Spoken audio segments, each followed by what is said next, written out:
What's up, guys? Big Rob here. I wanted to make a video just talking about my thoughts about class choice and race choice and starting zone speed and just overall kind of a beginner's guide to getting into World of Warcraft. This is going to be primarily Horde focused. I'm playing Horde and most of my friends will be as well, so if you need some Alliance content, there's plenty of other Alliance content out there. This is going to be Horde focused. Not to say you couldn't learn things from what I'm going to talk about in terms of leveling and how you should approach it and things like that. So I guess we'll talk about the race class combos first. We got orcs. There can be a warrior, a hunter, a rogue, shaman, or a warlock. You can read the class descriptions and stuff on your own, but just want to talk about the racials and which classes they kind of benefit the most. You can see right here, Melee and Rage, increased damage but diminished ability to be healed, resistant to stun effects. These are probably the two that are going to be most important for orcs. This is kind of like a trinket or a usable ability, and it gives you increased damage, spell power, or attack power depending on what you play, but also diminished ability to be healed. So it's almost like a little bit of a trinket, if you know what that is. Resistance to stun effects is going to be huge. It's 25% stun resist. So there's a lot of stuns in World of Warcraft, so it's basically 1 out of every 4 stuns will be negated. It can even proc 3 times in a row, I've seen before. It's pretty infuriating for the opposition, so overall solid. You're not wrong with any class choice you pick with an orc, basically. They all synergize extremely well. Some to note in particular are definitely going to be Warlock. Sorry, that was Shaman. Warlock, because of their damage done by pets, and Warlocks have a pet. And Warlocks also do not have any escapes, so the resistance to stun just adds to their innate tankiness. Definitely a solid choice. And Orc Warrior is probably a very popular choice as well due to skill with axe increase, so you do more damage. And the Enrage is also very good for PvE DPS on Orcs. I think they're the highest PvE DPS Horde side. Anyways, let's get on to Undead. This is just my race of choice. I play an Undead Frost Mage, but we could talk about them a little bit. They can be, again, Warrior, Rogue, Priest, Mage, or Warlock. Their racial is may become immune to Fear, Sleep, and Charm, and they also have an active racial Cannibalize. You can eat a undead corpse and gain some health back. Pretty useful, but this is like the selling point of an undead. It's basically a second way to remove a crowd control effect from your character, not on the same cooldown as your primary crowd control removal, your PvP trinket. So very, very valuable, and it allows a lot of possibilities for you to outplay your opponent and catch them off guard. So it's basically really great. Undead is great with every single one of these race class combinations just because of how powerful ability. It's probably the single most powerful ability in the entire game.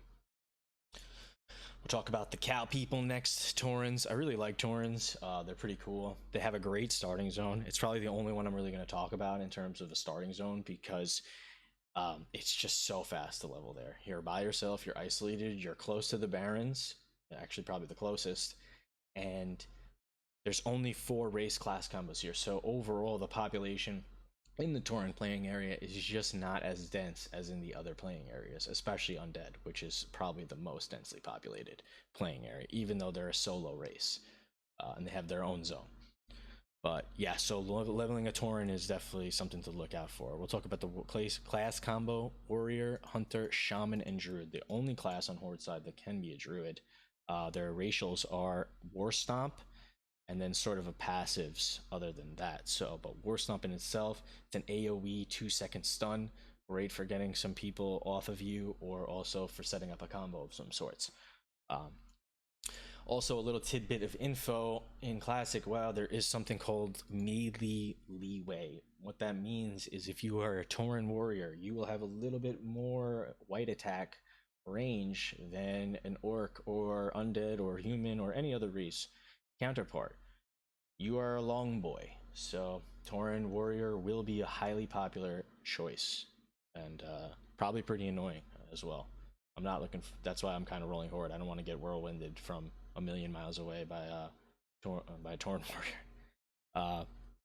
Shaman is also a good choice for Tauren, and like I said, Druid is the only choice in terms of if you want to play a Druid, you have to be a Tauren. So the only one tidbit of advice about Tauren is don't play a Tauren Hunter. Just don't do it. It might look cool, but it's bad. The hitbox of the Tauren negatively affects hunters because They are large, and in Classic WoW, you can't use your gun if they are too close to you. You have to melee, and that's very abusable on Torrent Hunters. So stay away. Do not play a Torrent Hunter. And last but not least, the Rastafarian Mons. They can be 6 races, or 6 classes, sorry. Warrior, Hunter, Rogue, Priest, Shaman, and Mage. Their racial is Berserking, which is just basically a haste buff for yourself. You cast faster, or you will attack faster if you're a melee character. Priest regeneration, damage versus beast increase, and they have bow skill. So Hunter synergize nice with this class. If you want to be a hunter, this is a good one. The casting speed goes well with hunters. Mages as well would be a good choice in terms of if you want to be a PvE DPS mage. This is great. And the secret character of the trolls, which I would say is the Troll Priest, and not too well known, but man, these guys are good, especially Troll Shadow Priests. Priests get individual abilities based on what race they are, sort of a priest passive or a priest ability. And trolls get Shadow Guard and Hex of Weakness, 2 completely underlooked abilities that will change the flow of PvP gameplay, guaranteed. So be on the lookout for Troll Priest if you are interested in Priest. Don't just necessarily default to Undead. It is great Undead, but give Troll a shot. I'm telling you, it's going to be good. Classes stay away. Not to necessarily stay away, but just I don't see the synergy between them. I don't see synergy in Rogue and Troll. And the Warrior, like I said, you just have so many other better choices. I don't see why you would play a Troll Warrior unless you just really like it. But again, this is just my thoughts. Let's go over leveling speed real quick, and I just want to say that Mulgore, where the Taurens start, is the fastest. The Trolls and the Orcs start in the same zone, so overall their speed's about the same. And then Undead is probably the slowest if you're not really experienced in what you're doing, because there is going to be a lot of people there, and there's kind of a lot of back and forth if you don't know like the exact routes and things like that. In my experience, like you'll skip a quest or something, like, so Undead can be a little bit trickier in terms of leveling off the start unless you're experienced.